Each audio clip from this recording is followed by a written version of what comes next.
से लोगों को बांधा उन्होंने, एक भाई और बहन का रिश्ता से बांधा विवेकानंद ने।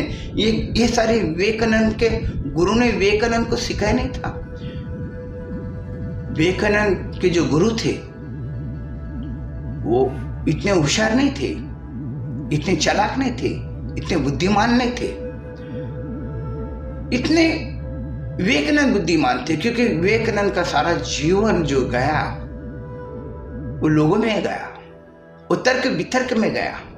जब इंसान का जीवन तर्क वितर्क में जाता तब तो वो बुद्धि को प्राप्त करता, तब तो उसको सच और झूठ का पता चलता। जब वो सच और झूठ में उलझेगा तभी तो उसको पता चलेगा कि सच क्या है और झूठ क्या है। अब यहाँ छोटे छोटे बच्चों को तुमने थमा दी, छोटे छोटे बच्चे जिनको अभी कुछ समझ में नहीं आता, बात करने नहीं आती, वो नमाज की प्रक्रिया कर रहा है बच्चा, माँ बाप पढ़ रहे तो बच्चा भी करने लगे, बड़े को देखता है, बड़े का अनुकरण करने लगता है वो छोटा बच्चा, और वो अनुकरण में तुम उसको बांध डालते। ठीक है, बच्चा को अनुकरण करने दो, कुछ पल के लिए करने दो, उसे अनुकरण में उसको बांध के रख डाले, तुमने उसको जकड़ा के रख दिए। वो बच्चे को खेलने कूदने देते ही नहीं तुम। उसका विकास बुद्धि का नहीं, उसका विकास, उसका देह का भी विकास होना चाहिए। बच्चा जन्म लेता तो वो बागड़ता, खेलता, कूदता, गिरता, लड़ता, झगड़ता, तब वो बच्चे में शारीरिक क्षमता आती। अगर तुम्हारी बुद्धिमत्ता अगर बढ़ जाए और शारीरिक क्षमता तुम्हारे कमकुवत रहा तो तुम जीवन के भीतर वो बुद्धि को भी झेल नहीं सकते। वो बुद्धि को झेलने के लिए भी इंसान के भीतर ताकत चाहिए। इसलिए तो योगासन बताया गया, इसीलिए तो तालीम निकाली गई, इसलिए तो एक्सरसाइज करना पड़ता, देह को भी तो बलवान बनाना पड़ता।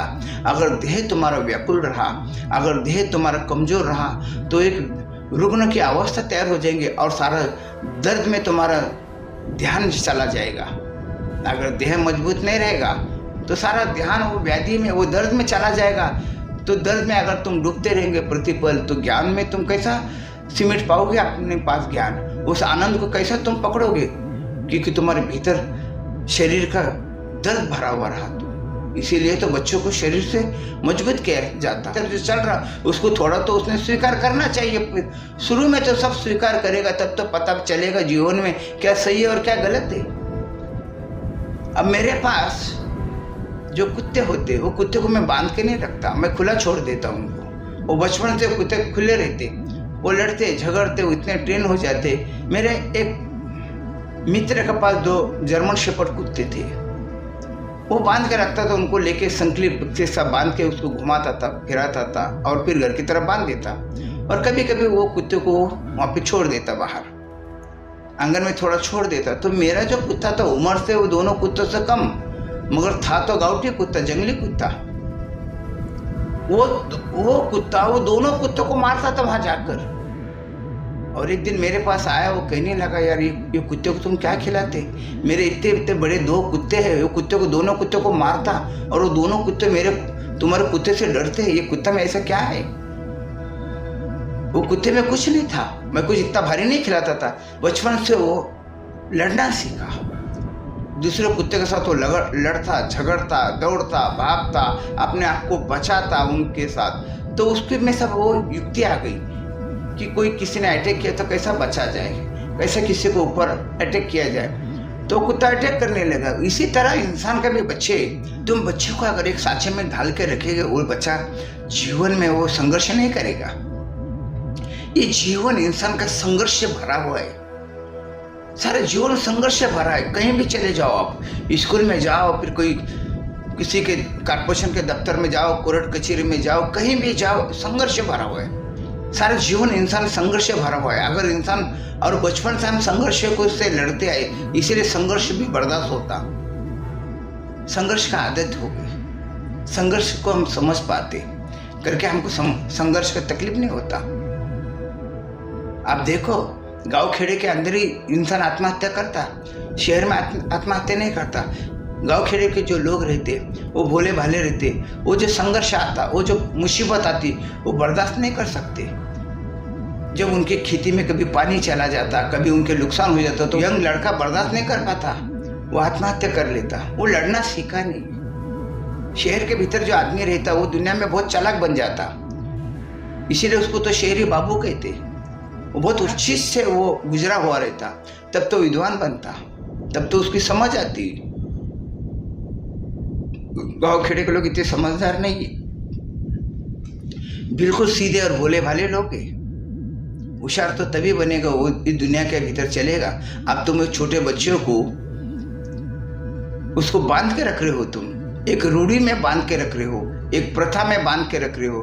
वो बच्चा आगे क्या करेगा? वो बच्चे का विकास कैसा होगा?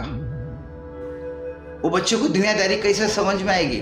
जब वो बच्चे को दुनियादारी समझ में आई नहीं तो दुनियादारी को क्या समझाएगा? वो दुनियादारी को क्या समझेगा? बस तुमने उसको राम राम राम राम करके उसको बचपन में उसको राम से जोड़ के रख दे, राम की कहानी से जोड़ के रखे। राम की कहानी वही राम के दिमाग से चलेगा। वो उसका वक्त आएगा तो वो अपनी बीवी को भी वो अग्नि परीक्षा ले लेगा, वो क्योंकि राम का अनुयायी वो तो सीता को भी अग्नि परीक्षा के लिए वो मजबूर कर देगा और अपने बच्चों से भी लड़ेगा वो राम की तरह। अगर वो राधे राधे राधे करेगा बच्चा बचपन से ही, अगर उसको दुनियादारी का पता नहीं तो वो बच्चा भी क्या करेगा? वो बच्चा घर के भीतर झगड़ा को सुलझाएगा नहीं, वो अपने घर में महाभारत करवाएगा। वो बच्चा अपने घर में महाभारत करवाएगा, लड़वाएगा। वो बोलेगा लड़ो, दो में से कोई तो भी रहो, बाकी को मर जाओ। वो सुलह नहीं करेगा, वो समझाएगा नहीं। जिस धर्म के तुम उसको बचपन से उसके भीतर डालोगे तो वो वही तो काम करेगा। अब जो बच्चों को उसने जीवन को जाना नहीं, समझा नहीं, कुछ नहीं, उसको तुमने एक हाथ में छड़ी लिए और बोल अल्लाह अल्लाह अल्लाह, उसको पढ़ा रहे तुम, और वो बच्चा क्या पढ़ेगा? वो डर के मारे तो सब स्वीकार कर रहा, वो भयभीत है, वो भय से ज्ञान प्राप्त कर ले। वो बच्चा भय से ज्ञान प्राप्त कर रहा। मेरे जीवन के भीतर मैंने आपको बताया, मैं कोई धर्म से बंधा हुआ इंसान नहीं हूँ। मुझे किसी ने कभी धर्म के बारे में डराया नहीं, न मुझे कभी किसी ने छड़ी लेके खड़ा होगा, और खड़ा भी हो जाता तो मैं तो उनका बाप बन जाता, क्योंकि बचपन से मैं लड़ने वाला था। घर का सब में छोटा,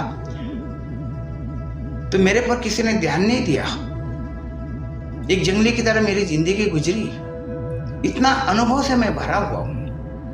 मैं तो छोटेपन में बड़े बड़े लोगों को लड़ जाता था, भिड़ जाता था। मैं नहीं डरता था, मुझ में डर नहीं थी।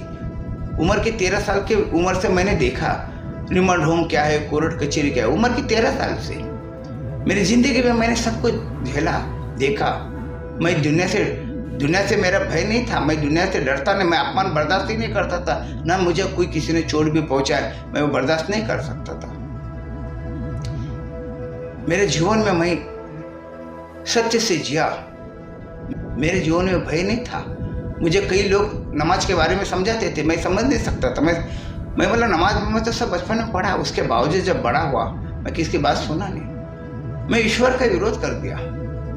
जिस ईश्वर की धारणा, जिस ईश्वर की तो समझ मुझे समझाते आई, स्वर्ग नरक की बात, मैंने स्वर्ग और नरक को ठुकरा दिया। मुझे न स्वर्ग की आवश्यकता है न नरक का भय, मैं दोनों को ठुकरा दिया। मेरे में ठुकराने की ताकत आई, तभी तो मैं ये बोल पा रहा आपसे। अगर मैं कोई धर्म में अगर बंधे जाता तो मेरे तो जबान में धर्म ही रहता, और मेरे आंखों पे भी वही पट्टी बंधी जाती, धर्म की पट्टी। जहाँ भी मैं देखूँ अपने धर्म से देखूँ। अब मैं देखता हूँ इंसानियत से, मैं सोचता हूँ इंसानियत से, मैं सोचता हूँ सत्य से, मैं सोचता हूँ हक से, क्योंकि मैं दुनियादारी को जानता हूँ, समझता हूँ। जो पंडित है उसको भी मैं समझता हूँ, जो मौलाना उसको भी मैं समझता हूँ, उनके जीवन के बारे में मैं समझता हूँ। वो किस तरह से थोते हैं, वो किस तरह से झूठ बात करते हैं, किस तरह से किस ग्रंथ में क्या लिखा है क्या नहीं, वो सही कितना लिखा, गलत कितना लिखा, किसने लिखा किसने नहीं लिखा, ये सारे बातों को मैं समझ सकता हूँ। इसीलिए तो आप लोगों से मैं इतनी बातें कर रहा हूँ। मैं ज़्यादा लिखा पढ़ा इंसान हूँ नहीं, मगर मेरे जीवन में मैं जो लिखा पढ़ा वो कुछ कम नहीं है, वो भी बहुत है। अपना खुद का अनुभव से मैं समझाते रहता हूँ। तुमको जो अच्छा लगता, तुमको जिस चीज में सुकून मिलता उस तरह से जियो। जीने से मतलब है, और जीने में सुकून आना चाहिए। अगर मन में कभी सवाल आ ही नहीं रहा कि क्या सत्य है क्या असत्य है, जब सवाल आ रहे नहीं तो जैसा जीना चाह रहे वही जीवन सही है। जब मन के भीतर सत्य और असत्य की लड़ाई चलने लगती तब आदमी परेशान हो जाता। फिर उस समय वो सत्य को पकड़ेगा, असत्य को पकड़ेगा, उसकी मर्जी। पैगंबर ने कि बचपन से कोई मस्जिद में नहीं गए, कोई मंदिर में नहीं गए, 40 साल तक तो उनको तो वो जिंदगी जीते रहे, मस्त मौला की तरह जीते रहे। तुम भी जियो मस्त मौला की तरह, तब तक तुम ज्ञान को उपलब्ध हो जाएंगे। भगवान गौतम बुद्ध क्या बचपन से क्या ध्यान के लिए नहीं बैठे, उम्र के 30-29 साल की उम्र में जंगल में परमात्मा खोजने निकले। तुम्हारे तो अभी उम्र नहीं है, जियो, खेलो, जीवन को समझो, तभी तो तुम विद्वान बनोगे। क्योंकि मैं जो मेरे भीतर जो कुछ ज्ञान आया है वो ज्ञान तो इसी तरह आया। वो ज्ञान क्या मैं ऐसे मुंडी हिलाता बैठा नहीं, मैं कि यही सत्य है, जो समझा रहा वही सत्य। मैंने सत्य इस तरह से नहीं पकड़ा। मैं अंधश्रद्धा का जीवन मैंने नहीं जिया। मैंने किसी ने कहा और मैंने स्वीकार लिया, मैंने कभी नहीं किया ऐसा। मैं लड़ा, मैंने जानने के लिए कोशिश करा, बड़ा वक्त लगा, बड़ा तकलीफ हो गई मुझे जानने के लिए, समझने के लिए। वो मैंने भोगा, वो मैं समझा। जब मैं जंगल जाता तो मेरी माँ तो रोती थी। मेरी माँ मुझे डराती थी, तुझे डर नहीं लगता? जंगल में इतने जानवर रहते, भूत पलित रहते, ये रहते, वो रहते। मेरी माँ ने मुझे, मैं जबकि जवान हो गया, अब जवानी में मेरी माँ मुझे डरा रही कि बेटा जंगल ऐसा रहता, जंगल वैसा रहता, तू ऐसे जंगल में मत जा, ये मत कर। मेरी माँ ने समझे। मैं बोला माँ कुछ नहीं, जंगल में, जंगल बहुत अच्छे है, खूबसूरत है, बड़ा आनंद आता। ये उसको समझा कि मैं जंगल में निकल जाता तो वो तो रोती थी पीठ के पीछे। मगर उसने मुझे बांधी नहीं, मुझे उसने कसम नहीं दिलाई कि बेटा मेरी कसम है तेरे को, तू जा मत जंगल में। उसने नहीं ऐसे की। उसने बोला मेरे बेटा के ऊपर मेरे पीरों की साया है, कहीं भी जाएगा तो मेरे पीर उसकी हिफाजत करेगा। उसकी ये सोच थी, ये उसकी सोच थी। मगर मेरी माँ ने मुझे बांध के नहीं रखी। उसको जितना मुझे समझाना था उतना उसने समझे। जब ये बच्चा समझ में नहीं आता तो उसने छोड़ दी मुझे। और 19 साल की उम्र में तो मैं टीचर बन गया। 19 साल की उम्र में मैं बच्चे लोग को ट्यूशन लेने लगा, मैं पढ़ाने लगा, मैं कराटे सिखाने लगा, मैं खेल में मैं खिलाड़ी बन गया। और खिलाड़ी का तो मार्ग सीधा होता। मेरा भी ध्यान खेल पे था, जबकि मेरा आजू बाजू का जो माहौल था वो जुगार से भरा हुआ था। वो माहौल सब तिगड़ा माहौल था। दारू पीने वाले लोग थे, जुगार खेलने वाले थे, नमाज पढ़ने वाले लोग भी, हर किस्म के लोग थे। उन हर किस्म में मैं कभी मिक्सअप हुआ ही नहीं। मेरे इर्द गिर्द में लोग जुगार खेलते थे, मैं कभी जुगार की तरफ गया ही नहीं, मेरा वो काम नहीं था। मेरी माँ ने मुझे बांधी नहीं। मेरी माँ भी मेरे लिए लेकर गई ना, कहीं दरगाह लेकर गई, कहीं मंदिर गई, कहीं मस्जिद गई, जहाँ लेकर जाना था उसको वहाँ लेकर गई। और वहाँ जाने के बाद में तो मुझे सीखने मिला। मैं उस मंदिर से, उस दरगाह से मैं बंधा नहीं रहा, उस रूढ़ी से मैं अपने आप को बांध के नहीं रहा। मैं एक स्वतंत्र हूँ, मैं एक आजाद हूँ। मैं आजादी से सोच सकता, आजादी से मैं समझा सकता। तो जितना तुम आजाद रहोगे उतना तुम्हारे भीतर का जो सवाल है, उस सवाल का तुमको जवाब मिलेगा। अब सवाल करने आएगा तो तुम जवाब ढूंढोगे। आप तुमको बचपन में सवाल करना तुमको मना कर देंगे। तुम सवाल कर ही नहीं सकते। बचपन से ही तुमको बांध के रख दे, रूढ़ी में, एक धर्म में तुमको बांध के रख डाले कि इसी तरह से जीना, इसी तरह से समझना है। तुम्हारे मन में शंका कुशंका आना नहीं चाहिए। मेरे भाई, मेरे तो जीवन में मेरी शंका ही शंका था। जब मैं ग्रंथ पढ़ता था तो उसमें शंकाएं आती थी, तो मैं सवाल करता था मेरी माँ से भी। मेरी माँ बोलती थी बेटा मैं अनपढ़, मुझे नहीं समझ में आता। वो स्वीकार करती थी, उसका भाव सरल था। वो सीधा बोलती थी कि मुझे नहीं समझ में आता ये। अब तुम तो ताबड़तोड़ भगवान को ऊपर डाल देंगे, ये ऐसे ही है, वैसे ही है। तुम चलो, अंधे बन के चलो, बहरे बन के चलो, गूंगे बन के रहो, ये धर्म की रूढ़ी है। तुमको जो सुना जाएगा तुम वही सुनते, जो तुमको बताया जाता तुम वही देखते, जो तुमको समझाएगा तुम वही बोलते हो। तुम्हारा अपना स्वतंत्र कहाँ है? और जितने भी जीवन में जिसने भी धर्म को जाना, ईश्वर को जाना, ईश्वर को समझा, वो उन लोगों ने जीवन में अपने माँ बाप का नहीं सुनी। बुद्ध ने अपने माँ बाप का नहीं सुना, न बीवी का सुना, न बच्चे का सुना। महावीर ने अपने भाई का नहीं सुना। पिताजी गुजर गए, राज दरबार छोड़ दे निकल गए। मोहम्मद साहब ने अपने रिश्तेदार का नहीं सुना। उनके चाचा ने भी समझे, धर्म की बात सुन ले, नहीं सुने, किसी का नहीं सुने। जो उनको लगा वही उन्होंने किया। बने हैं पैगंबर बने, वो रूढ़ी से नहीं बने, वो एक रूढ़ी में नहीं बने। मेरे हजरत गौस पाक जिंदगी के 25 साल जंगल में गुजार डाले। उनकी माँ ने उनको बोली बेटा तेरे भीतर तो रूहानियत है, तेरे भीतर तो बहुत चमत्कारिक शक्ति है, मगर बुद्धि किधर है तेरे भीतर? बुद्धि की भी तो आवश्यकता है। तो बुद्धि प्राप्त करने के लिए उन्होंने अपने बच्चे को, एक को तो एक बेटे को उन्होंने छोड़ दी, जा बेटा जा तू पढ़ाई कर, शहर में चले जा।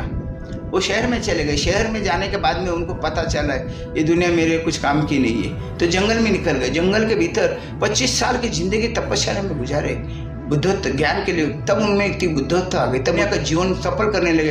तब तो सारे वलियों के वली बने, तब तो पीरों के पीर बन गए। उनका जैसा फिर से कोई पीर ने जन्म नहीं लिया आज तक। उनकी जो करामत थी, उनमें जो सच्चाई थी, वो आज तक किसी में आई नहीं। और जितने भी पीर बने, औलिया बने, उन्हीं का नाम लेकर बनते आए आज तक। उनके आगे आज तक कोई गया नहीं। इतना बड़ा उनको मकाम मिला। वो मकाम कोई मदरसा में नहीं मिला, वो मकाम कोई पाठशाला में नहीं मिला, वो मकाम कहीं बचपन से कोई रूढ़ी को पकड़ के नहीं मिला। भटके समझे जमाने में भटकना पड़ा। मैंने आपको कई बार समझाया, मैंने कई बार समझाया। बाबा फरीद की कहानी, बाबा फरीद की माँ ने छोड़ दिया अपने बच्चों को, 12 साल यहाँ वहाँ भटक के आखिर को वो बाबा फरीद बन गए। संत कबीर की भी कहानी सुनो। लावरिस बचा, लोगों के घर में पला पोसा, यहाँ से ठोकर वहाँ से ठोकर वहाँ, खाता गया पूरा बचपना। ये नदी से वो नदी सब घूमता रहा, फिरता रहा, आजाद की तरह वो लड़का रहा। एक लावरिस की तरह जीवन उसका पला पोसा और बड़ा बन के वो संत कबीर बन गया। वो कोई एक रूढ़ी में नहीं अटका, कोई एक रूढ़ी में ना वो मुसलमान की तरह जिंदगी गुजारा, ना वो हिंदू की तरह जिंदगी गुजारा। उसने जो सत्य के ऊपर जो कहा, उसने तो बड़े बड़े, जिस पंडित के घर में रहा उस पंडित को तो उसने नंगा कर डाला। उस पंडित को उसने बताया कि तुम जो कह रहा है, तो जो सोच रहा वो सब गलत है। उसने जो अपने इर्द गिर्द में जो धर्म था, अपने इर्द गिर्द में जो रूढ़ी को तोड़ डाला। वो रूढ़ी में रह कर भी, और तुम बच्चे लोग को क्या सिखा रहे, वो रूढ़ी को पकड़ो, पकड़ के रहो, उसे हिलो मत। तुम्हारा बचपना हम छीन के ले रहे, हम तुम्हारा बचपना ही हम उस देव देवता के नाम पे अर्पण कर रहे हो। और तुमको किसने अर्पण करने का अधिकार दिया? वो छोटे मासूम बच्चों को तुम धार्मिक रूढ़ी में तुम उसको बांध रहे। तुम कैसे माँ बाप हो? तुम अपने बच्चों को नहीं चाहते वो बच्चा खेले कूदे, घूमे फिरे, लिखे पढ़े, वो अच्छा बने, फिर उसके बाद में उसकी मर्जी, उसको जो स्वीकार करना वो स्वीकार करे। तुम उसको बांध के रख रहे हो बच्चों को। ये कहां तक सही है? बस आज इतने ही।